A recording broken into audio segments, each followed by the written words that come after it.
Welcome to Gomathi's kitchen. நம்ம இன்றைக்கி பார்க்க போகிறது இட்லி தோசை மாவு இல்லாத அன்னைக்கு இன்ஸ்டண்ட்டாக செய்கிற மாதிரி கோதுமை மாவு வச்சு ஒரு அடை ரெசிபி தான் எப்படி செய்யலாங்கிறத பார்க்க போகிறோம். இந்த அடையோடு பார்த்திங்க அப்படின்னா வேர்க்கடலை ஒயிட் சட்னி வச்சு சாப்பிட்டோம் அப்படின்னா ரொம்பவே நல்லாயிருக்கும். இது எப்படி செய்யணுங்கிற வீடியோ லிங்க் நான் டிஸ்கிரிப்ஷன் பாக்ஸில் கொடுக்குறேன், விருப்பப்பட்டால் செக் பண்ணிக்கோங்க. கோமத்திஸ் கிச்சனை சப்ஸ்கிரைப் பண்ணாதவங்க சப்ஸ்கிரைப் பட்டனை ப்ரெஸ் பண்ணுங்கள். உடனுக்குடனே அப்டேட் வேணும்னா பக்கத்தில் இருக்க பெல் பட்டனை மறக்காமல் ப்ரெஸ் பண்ணிக்கோங்க.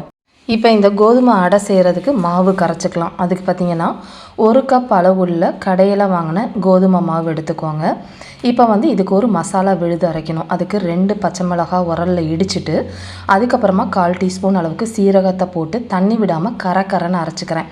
இப்போ கம்மியாக இருக்குங்கிறனால உரலில் இடிச்சுக்கிறேன், நிறையான நீ மிக்ஸி ஜார்லேயே பண்ணிக்கலாம். இப்போ இதை இடித்ததை இதில் சேர்த்துட்டு தேவையான அளவு உப்பு, 1/2 டேபிள் ஸ்பூன் அளவுக்கு டேபிள் சால்ட்டு சேர்த்துக்கலாம்.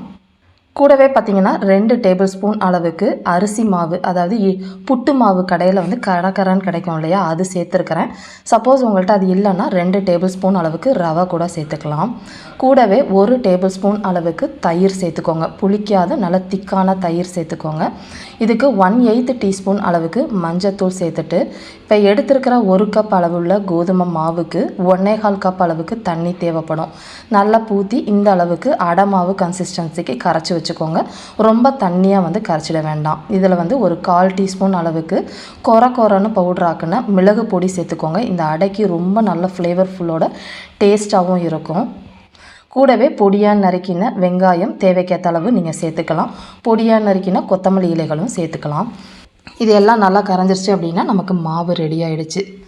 தோசைக்கல் நல்லா சூடானதுக்கப்புறமா நம்ம இது ரொம்ப மெல்லிசாக இட முடியாது. இதை பார்த்திங்க அப்படின்னா கொஞ்சம் திக்காக தான் அடை மாதிரி ஊற்ற முடியும்.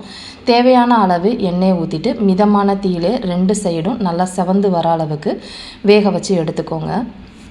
அவ்வளோதான், நம்மளோட கோதுமை அடை இன்ஸ்டண்ட்டாக ரெடி ஆகிடுச்சு. இது ரொம்ப டேஸ்ட்டாக இருக்கும். எல்லா வகையான சட்னியோடு வச்சு சாப்பிட்டாலும் ரொம்ப நல்லாயிருக்கும். மெயினாக வேர்க்கடலை சட்னியோடு வச்சு சாப்பிட்டிங்கன்னா ரொம்பவே நல்லாயிருக்கும். செஞ்சு பார்த்துட்டு எப்படி இருக்குங்கிறத கமெண்ட் பண்ணுங்கள்.